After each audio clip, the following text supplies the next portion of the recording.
Max's Big Adventure. Max put his paper away and said, "Mom, I finished my homework. Is it okay if I go and find myself a snack?" Max's mother was busy tidying up. "Just wait till I finish my chores and I'll get you something to nibble on," she answered. "Mom, I think I'm big enough to get my own snack." Max protested. "I know how, and I promise I'll be really careful." Mother stopped her work and looked up anxiously. "Oh no, it's much too dangerous in the daytime," she said. "What if you are seen or caught?" "I can't allow it. Mom, I'm not a baby mouse anymore. I have gone hunting with Dad every night this week. I know where to go and what to do. I'm hungry and I'm bored in this mouse hole, and I'm big enough to find my own snack." This was the day Mother Mouse had dreaded.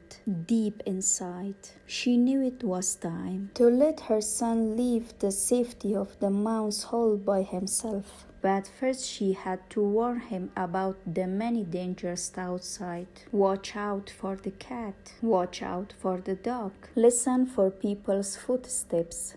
Don't go near the garbage disposal. Travel along the walls. Never out in the open. And don't stay out a moment longer than you have to. Find a snack and hurry right back to the mouse hole to eat it. For a minute, Max could hardly believe his own ears. Mom had actually said he could go out alone. The young mouse shivered with excitement, his hunger forgotten. This was the day he had been longing for. At last he would have some adventures. The two mice peered out of the mouse hole into the people's living room. The room was quiet and deserted. "The coast is clear," breathed Mom. "Good luck, Max, and be careful." Max darted out of the mouse hole quickly before Mom could change her mind. He sprinted along the living room wall, turned the corner, and stopped at the door to the kitchen. He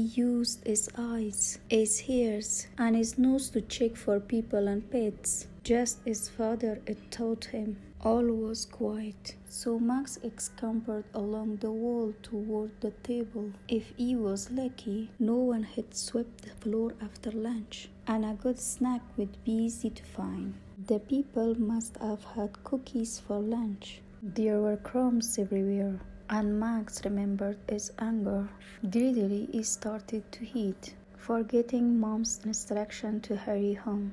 He had just stuffed a fat chocolate chip into his mouth when he heard the front door creak. Max froze and made himself as small as possible as long as someone was in the living room. His way back to the mouse hole was blocked. What would happen if someone came into the kitchen? "I should hide in the broom closet," thought Max. That's what Father said to do in times of trouble. But Max was frightened, and his legs did not seem to be working properly. Instead of running to hide, he tried to make himself invisible. He squeezed his eyes shut, held his breath, and put his paws over his ears. People were talking in the living room, and one word caught Max's attention: "mouse traps." The woman asked, "Where did you put the mouse traps?" "One is under the kitchen sink, one is just inside the back door,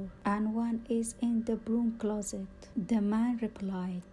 Max started to tremble. What if I had gone into the broom closet? He thought. I might have been caught in a trap, but I didn't, and I'm safe. And now it's up to me to get home and warn Dad about the traps. A new grown-up feeling came over Max, and he forgot his fear. He knew what he had to do: find a place to hide until it was safe to go home. Silently, the little mouse hurried along the wall and squeezed into the corner behind the wastebasket. Then he sat back to wait. In a few minutes, the people came into the kitchen. "I'll make some coffee," the man said.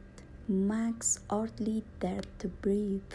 When the coffee was ready, the woman said, "Let's have our coffee out on the porch, but we'd better feed Tiger and Spotty first." Max told quickly. The people were going outside, but the dog and cat would be coming inside. He couldn't stay in the kitchen. The animals would be sure to find him. He would have to make a run for it. Already the man's head filled the dog's dish, and the woman was opening a can of cat food. Max stood up and got ready to run. As soon as the people picked up their cups and left the kitchen, he started. By the time he got to the kitchen door, the people were calling their pets and opening the front door.